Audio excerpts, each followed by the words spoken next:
আজকে আমি করব পেঁপে আলু টমেটো দিয়ে মুসুরির ডালের বড়া করে ঝোল রান্না করব। তার জন্য মুসুরির ডাল ভিজিয়ে নিয়েছি, এবার বেটে নেব।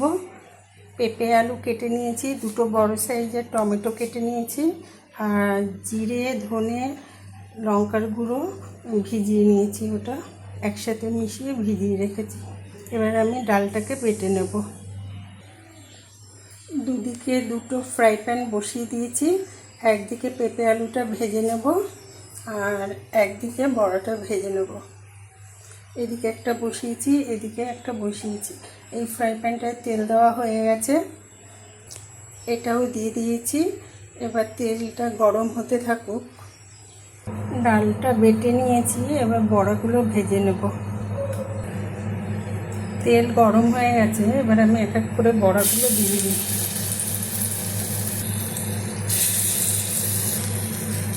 এবার পেঁপেগুলো দিয়ে দিয়েছি, দিয়ে এবার নাড়াচাড়া করে নিয়ে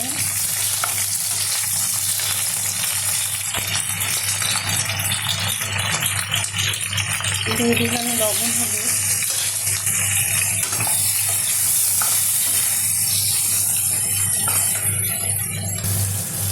আলু পেঁপেটা একটু ভালো করে ভেজে নেব।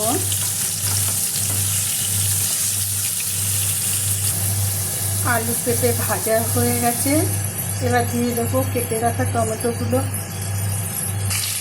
আর একটা কাঁচা লঙ্কা।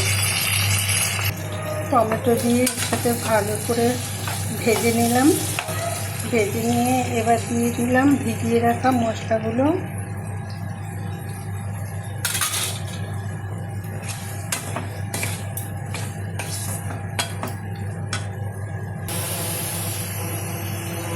মশলার সাথে ওটা ভাজা ভাজা হয়ে গেছে, এবার দিয়ে দেবো জল।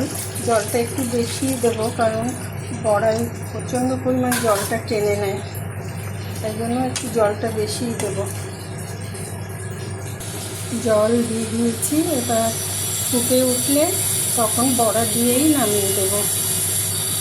এবার ঝোল ফুটে উঠেছে, জলটা ফুটছে টকবক করে, পেঁপে আলু সিদ্ধ হয়ে গেছে। এবার আমি বড়াগুলো দিয়ে দেবো।